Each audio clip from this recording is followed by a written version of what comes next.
welcome to the Brad Davidson Show. I'm super excited. This is our 20th episode.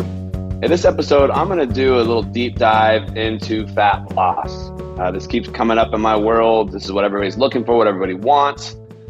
And I've found some strategies over the years that really work well. And I found some culprits that I see causing a lot of people issues and holding them back from getting the results they want. So I want to share those with you. Now, as we dive into this, like always, I share that there is the science of fitness and nutrition, and then there's the art of it. And a lot of the stuff that I'm going to share with you is more of the art side of it that I have seen work. One of the benefits I get is I work in the trenches day in and day out with people from all different avenues of life, from all over the world. So I get to see what is actually working. And I just want to share that with you. I want to start with this. I learned this from Dr. Jade Teta a few years back. It was really eye-opening. Again, this is more of the art of this, but he calls it SHMEC. If your SHMEC is out of check, it does not matter what you're doing is not working. SHMEC is simply sleep, hunger, mood, energy, and cravings. If you're having an issue with any one of those 5 things, your metabolism is not doing well. It's not handling or taking on the strategies you're using in a good fashion. Even if you are losing weight, or even if you are seeing some results, if your SHMEC is out of check, you're going to pay the price at some point. So that's the first thing I ask people when I start working with them that are interested in things like fat loss is, what's your SHMEC like? We go through a whole assessment around how are you sleeping? What's your mood like? How's your energy throughout the day, right? What are your cravings? What are your hunger levels? So again, SHMEC is sleep, hunger, mood, energy, and cravings. You should be sleeping 7-9 hours a night. Shouldn't be up and down all night. You're having a hard time falling asleep. Like, sleep should be dialed in. Your hunger you should be able to go 4 or 5 hours in between meals without having issues. If you're hungry all the time, that's a problem. Or if you're not hungry at all, that's a problem. Your mood, you should be happy, optimistic, in a good mood. If your mood is out of whack, you're irritable, you're anxious, things like that, you're a little depressed, those are signs that your metabolism is probably not happy. And then energy, it should be a nice, stable energy throughout the whole day. If your energy is up and down or super low all day, we have some problems. And the last one is cravings. I see this one being a big issue between dinner and bedtime. If you're having wild cravings, it could be salty foods, it could be sugary foods, it could be comfort foods. If you're having weird cravings throughout the day or most often at night, that is a sign that what you're doing is not working. When you get on a system and a plan to get your SHMEC in check, what Dr. Jade Teta teaches is when that's in check, what's going to start to happen is your blood chemistry is going to improve. Your measurements are going to improve. It's kind of a call sign that gives you some control as to how well you're doing. So you should be asking yourself on a daily basis, how's my SHMEC? Is it in check? Is it out of check? If it's in check, I don't care what you're doing. Keep doing it. It's working. If it's out of whack, I don't care what you're doing. It could be the most science-based program in the world. It's not working for you. And that's the reality through science, is that there is no one right way for everyone. What works well for someone can be completely devastating for someone else. So this is a way you can start taking some accountability and saying, oh, is what I'm doing working or not doing? And you can make some changes. Now, what impacts this thing called SHMEC? Like, what is it? And it's basically a call sign from your metabolism telling you how well it's handling the stress it's under. The more stress it's under, the more it's going to give you signs through your SHMEC to tell you, hey, I'm not handling this well. Yes, I'm throwing out that word stress again. I think stress is our greatest enemy to the metabolism. I see it all the time. And the more I've studied this, the more I've been in the trenches with this, the more I believe in this. Majority of the time, especially with the people I'm working with, these are people that are exercising, they're high achievers, they're getting after life. They have a stress-based issue. They're not handling stress well. A lot of people I work with are actually addicted to the feeling of that fight or flight response.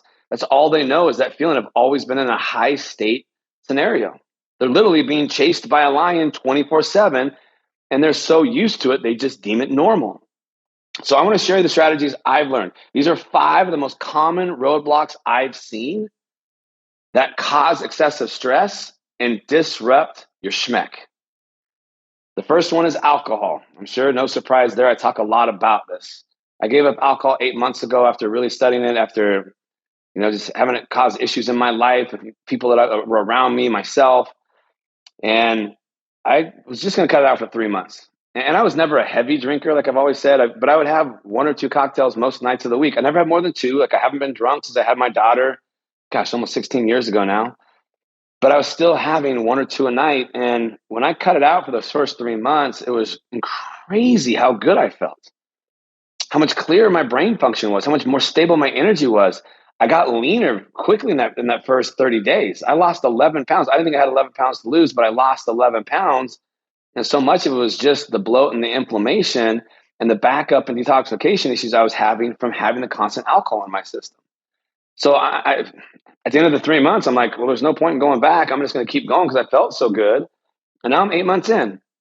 There have been 3 nights where I had actually, I never even drank one whole cocktail. I had half a cocktail, 3 different nights over the last few months.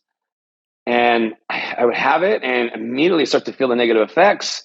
And I'd wake up the next day feeling horrible. I couldn't even finish the drink. And so I'm just at a point now where I'm like, there's just no point. It doesn't add any extra fun to my life. It doesn't make the evening any better. And I just feel the massive impact it has on how I feel and perform that I'm just pretty much done with it. I have just as much fun having a tonic water with lime as I do trying to have that cocktail because everyone else is having it. And so to me, alcohol is one of the biggest things I see people using that's disrupting the metabolism and keeping them off from being able to lose body fat. And I'm just sorry, if you're really, truly committed, you really want to get lean, you really want to look the best you've ever looked, you can't do it while drinking. You just can't. So if you're unwilling to give up the alcohol, you should probably give up the dream and the desire of looking this way that you want to look. They do not go hand in hand. Okay, you kind of got to choose one or the other. One of my old mentors, Charles Poliquin, who passed away years ago, he said it was never about discipline. It's simply the fact you love one thing more than the other. So you either love the idea of being super lean and looking how you want to look, that dream look you have, or you love the alcohol. It's which one do you love more is really the honest truth. When you drink alcohol, it shuts off fat metabolism. The alcohol takes top priority. It's a toxin in the body. The metabolism has to go deal with that and get rid of it. It increases hunger. It screws up your sex hormones. It drives stress hormones. It raises a lot of havoc. And also, when you really start paying attention to it, once you've had a couple drinks, how do you start to eat? Hunger goes up, cravings get wild, and we don't go after healthy foods after we've had a few cocktails. It's usually Taco Bell or Del Taco or a hamburger. It's pretty crappy food, right? It's high fat, high salt. It's not good for us. So right there, just having a couple cocktails, if you pay attention to your body, will disrupt SHMEC. And then you throw on top of it how many calories are in those. It's really easy to overconsume calories in that realm. So the number one roadblock I see causing people from truly being able to lose the fat they want to lose is alcohol. If you really want that dream body, you got to get rid of it. The second thing I see disrupting the ability to drop body fat is sleep. There's a lot of talk around sleep. I've talked a lot about sleep throughout this podcast. It's a very vital thing. And why it's so vital is because, remember, stress is the big culprit. They show one night of not sleeping enough, you'll wake up the next morning with an increased level of stress hormones running through your bloodstream. So if you don't sleep enough the night before, you immediately start the day off with more stress hormones in your body than you did the night before.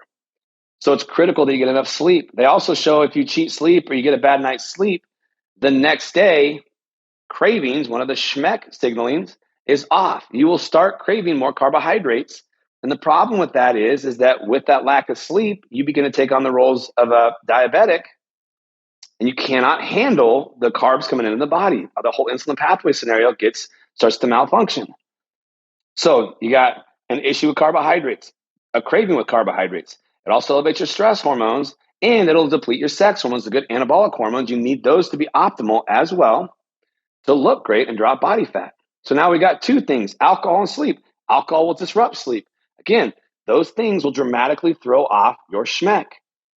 If you are not sleeping well, you're not recovering well, and you throw on top of it one of the other common factors we're going to talk about a little bit later, too much exercise, you're just creating a recipe for disaster.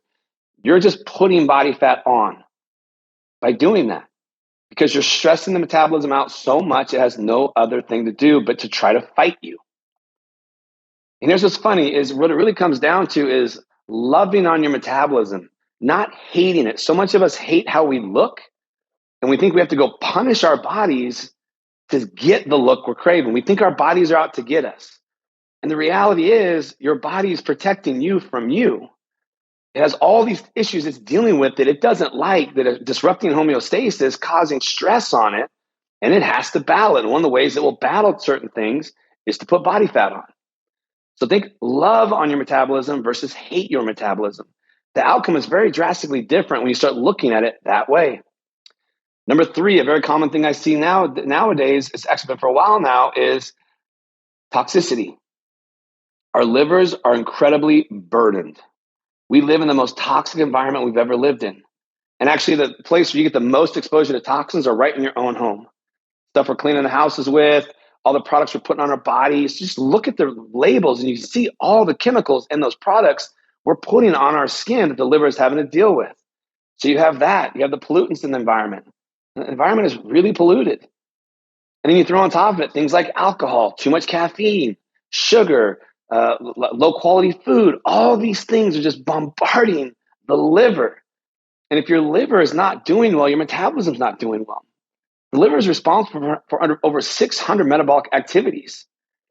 Its job is very needed. It's that one organ that is so important that it can regenerate itself when you take care of it. That's how important the liver is. It's got to clean everything out. So if you're burdening your liver with too much toxicity exposure, one of the things that happens, it starts to disrupt your hormones and also disrupts fat metabolism. Protein resynthesis can be impacted as well. If your liver is not functioning well, we're in a lot of trouble. So I like to have people focus on things that daily support detoxification. Drinking enough water is a really big one. Cutting back on alcohol. Again, I prefer, after my experience and the experience of people I've worked with that cut it out, I prefer you get it out. It is a better life. I know that's hard to believe because I remember when I decided to do this, I thought, how am I going to function? This is everything we go out and do is around alcohol. I'm going to tell you, it is a better life. And everyone that's done it says the same thing. It is a better life. You experience life at a deeper level, and it takes a massive burden off the liver. Cut back on your caffeine. Caffeine burdens the liver. Man, it is so easy to overconsume caffeine this day and age. Not only are you burdening the liver, you're also disrupting the ability to sleep because caffeine tells the brain it's not tired, even though it is. It just blocks that signaling. Again, too much toxicity will trigger more of a stress response in the body. It's just overwhelmed. And it's going to disrupt your SHMEC when that's in check, when it's in fact. A couple things I look for with people when it comes to liver. Are you having vivid, violent dreams at night? That's a classic sign I learned from Chinese medicine that your liver is really burdened. When you wake up in the morning, are you really sluggish? And the thought of eating protein does it make you a little nauseous? Those are some simple, easy signs without even looking at blood chemistry telling you that your liver is struggling. A lot of people will tell me, well, my liver enzymes are fine. I'm good. In all reality, what I've learned from the doctors I work with is that by the time issues are showing up on your liver enzymes, your liver is really burdened. It's kind of a downstream scenario. So don't wait until your liver enzymes get out of whack. But the time they're out of whack, your liver is really struggling. So just accept the fact that we live in a toxic environment and our livers are very overwhelmed and start taking care of it on a daily basis. There's some supplements I like to take. Milk thistle, NAC, and acetylcysteine. Those are two that I personally take on a daily basis. Thorne has one called Liver Cleanse I like to work in. Glycine, amino acid glycine, is another really nice tool. And also make sure that you're going to the bathroom, that you're not constipated, and you're drinking enough water, that you're urinating multiple times a day, because those are two of the biggest ways that we get toxins out of our system. If you're constipated and you're burning the liver, it's having a hard time getting those toxins out. The body will go through the process to detoxify, and then those toxins are actually more damaging in the body. They will recycle back into the body if you don't get rid of them. So remember, going to the bathroom, urinating, and sweating are the three common ways, the biggest pathways to get rid of these things. Number 4, the fourth roadblock culprit I see is food issues or food struggles. We've been told this whole time it's all about just cutting back calories, eat less food. It's not like that. And so many people I know, until you've experienced it, where you've cut your calories way back and everything begins to backfire, you don't want to believe it, okay? Everyone wants to believe if I just sacrifice and cut my food out, the problem is calories, calories, calories. I rarely see it be calories as the problem. I see it be these other things I'm talking about. When it comes to food, the two things I see with people that are exercising, trying to drop body fat, trying to get that lean look. Number one, they're not eating enough protein. Protein is one of the most valuable things we can consume. You should be eating 1 gram per pound of body weight. So if you're 150 pounds, it's 150 grams. If you're 200 pounds, it's 200 grams in a day. It's the most satiating food, and it's the best thing to help control cravings, especially against things like sugar. It rebuilds the body. It breaks down into amino acids, and that's what the body uses to rebuild itself. It's the building block of muscle, and the more muscle mass you have and can maintain, the more efficient your metabolism is going to be. It's the fountain of youth as well. It's the thing that slows down aging. So you have to have protein intake to help you recover from your workouts, rebuild your muscle, keep it optimal, and then use those amino acids for all the different functions the metabolism wants to use it for. I know this one is a problem because as soon as I put someone on, we use an app called MacroStacks. As soon as I set that up and I set their protein goal, the most common thing I hear is, oh my gosh, I'm nowhere near, I'm having a really hard time eating my protein. I'm nowhere near my goal. What do? We put that as the focus. Everyone wants to focus on proteins, fats, carbs, macros, blah, blah, blah, blah. Stage one is just, you just focus on getting enough protein every day. You're going to be less hungry. You're going to have better energy. You're going to eat less food because your SHMEC's going to be happier. You will get big benefit just by doing that. Just focus on that. And the second thing I see people struggle with food is this fear of carbohydrates. Now remember, stress is the greatest enemy to the metabolism. Well, how do you use food to beat stress? Most of us figured out, one of the things I hear all the time is, well, I got to have alcohol to take the edge off. Alcohol brings stress hormones down very quickly. But by doing that, it shuts off fat metabolism, causes all the havoc on the metabolism I talked about earlier. So that one's out. The second best one is not as fast, but it's carbohydrates. When you use carbohydrates strategically, it will bring the stress hormones down. There's more and more research validating this. You have carbohydrates at the end of the day. I like it to be dinner. It'll bring those stress hormones down. It sets the brain up into a state for better sleep. So in my world, I don't like people to cut out carbohydrates. Okay, if you hate exercise, if you just don't like to do exercise and you don't want to do exercise, okay, fine. Cut out carbohydrates, we're not going to have those issues because you're not using exercise to drive stress. But if you are exercising, carbohydrates is a must because exercise accelerates and drives stress hormones. So we need extra levels of strategy built in to bring those stress hormones down to drive sleep. You also deplete muscle glycogen when you exercise, so the carbohydrates will replenish that for better fuel for the next day. Now, I get this all the time, like that's exact opposite of what I always heard. You got to have the carbohydrates first early in the day and then burn them off throughout the day. Here's the problem with that is that you've slept all day, you slept all night, you haven't done anything. So when you wake up, you're in a state where you have full muscle glycogen and stable insulin, low stable insulin. You're at a state to really ignite the fat burning metabolism. If you can keep that insulin down and you can upregulate your stress hormones a little bit, you're going to release fatty acids and burn body fat. If you start the day in that scenario where your insulin levels are low, your muscle glycogen is full, you have a bunch of carbohydrates, you spike insulin. One, there's nowhere in the muscle to put it. So two, it's just going to push it more to body fat. It's going to be harder to use. It's going to just store it for future energy. So I like to keep carbohydrates down early in the day. There was just a new study that showed that people that eat oatmeal first thing in the morning have a drastic increase in issues with hunger, and they eat more food just because of that. When you spike insulin and it comes down, it's going to mess up your SHMEC. You're going to have hunger issues, you're going to have energy issues, and you're going to have craving issues. It's going to be a roller coaster ride. We want to negate that. So focus on hitting your protein goal every day. That's 1 gram per pound of body weight. That's where I start people with. I think that's really vitally important. And there's a lot of research and a lot of other experts that agree on that. And then 2, be strategic with carbohydrates. The 2 best times to have them are either the first meal right after a workout or in the evening time with dinner before bed. The leaner you get, the more I begin to recommend having carbs first meal after the workout and again at night before bed. That's what I found when we follow the system of putting SHMEC in check. As you get leaner, the reward is you get to eat more carbohydrates. Most systems, you got to get more and more stringent, more and more tight, more and more structured, more and more strict.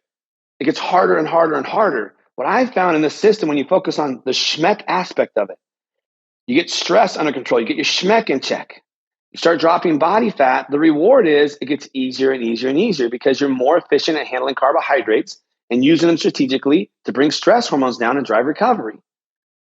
So if your goal is to drop a lot of body fat right out the gate, let's say your body fat's more elevated than you want, and you want to stimulate some scenario, what I would do in that place, I'd hit my protein goals every single day. Then I'd only have carbohydrates in my first meal after my workout to bring the stress hormones down of the workout and replenish muscle glycogen. And then I wouldn't have carbs after that. On the days I don't work out, I would have carbs at dinner. Okay? And that's how I would work it. And then as things are going well, you're getting leaner and leaner and leaner, you're going to know SHMEC will start to get out of check. And if that scenario, if your alcohol's out, you're sleeping well, you're detoxifying your liver every day, you're hitting your protein intake, and your SHMEC is still out of check, that is a sign that you got to increase your carbohydrate intake. I've seen that work a lot. That's what we focus on. Get alcohol out, improve sleep, support the liver, hit your protein goals, and then carbohydrates first workout or first meal after your workout, on days off at dinner. And then over time, you're going to start to move and have it after the workout and every night at dinner. Works really well. The last roadblock I see, it's this. Too much exercise. We are obsessed with exercise being the answer. Exercise is a big culprit for stress. One of the responses of exercise is to drive inflammation and spike the stress hormones. We've been led to believe for a long time that the reason we don't look well is because we don't exercise enough. And now this obsession is hit where we exercise all the time. And if you're paying attention to your SHMEC, it is not going to like excessive amounts of exercise. It's really not going to like excessive amounts of HIIT style of training. Got to be strategic with this. And I promise you, I'm not lying to you. I learned this the hard way. I told you back in my mid-30s, I used to train twice a day, every day, 6 days a week. I was pursuing a big goal. And it completely destroyed me. The stress of that completely destroyed me and my metabolism. It took me years to recover from it. I don't want that for any of you. Fast forward to this day and age, I was 32, I'm now 48. I work out 3 times a week, sometimes 4 times a week for about 45 minutes of lifting weights. The style of exercise that I talk about, if you go back to episode 7, I talk about training for fat loss and that style of training, the peripheral hard action stuff, the stuff we use at the weight room and out at Dynamis. 3 to 4 times a week. It's 3 times a week if my stress levels are higher than normal. I'm not sleeping as well. It's 4 times a week if my alcohol's in check, my sleep's in check. Then I know. Actually, for me, it's just my sleep. That's the thing that gets me all out of whack right now. I'm not sleeping enough, or if I don't hit my protein intake goals, that's when I start getting out of whack. And that starts to happen to me because I'm getting busier and busier and busier trying to cram it all in. So if my stress is up and my SHMEC's out of check, I cut back I cut back my workouts to 3 times a week for 45 minutes. And then outside of that, I walk a lot. I do a lot of low-level cardiovascular type of exercise around my workouts. Why do I do that? Because they're the best tools for stress hormones. Walking is incredible because it brings the stress hormones down and it enhances insulin sensitivity. So I think we should walk every day. We were meant to do that. Our bodies are built to do that. We're supposed to be walking around, scavenging, trying to find those things we need to survive. And then outside of that, periodically, I'll do what I call cardiac output workout. You maybe have heard it called level 2. I can't remember all the different names of it, but I learned it as cardiac output from a guy named Joel Jameson. It's a higher level than normal. It's greater than walking, but you can still maintain a conversation the whole time you're doing it. Typically, the heart rate range is 120 to 140 is for most people, just staying in that range for 30 to 60 minutes. I like to do that once or twice a week. It helps the body build the resilience to stress. It calms the brain down. It's a nice tool. So what I'll typically do is 3 times a week or 4 times a week of the more aggressive lifting. And then I'll walk as much as I can. And then once or twice a week, I'll do that low-level aerobic activity. You do not have to destroy yourself. And I feel great.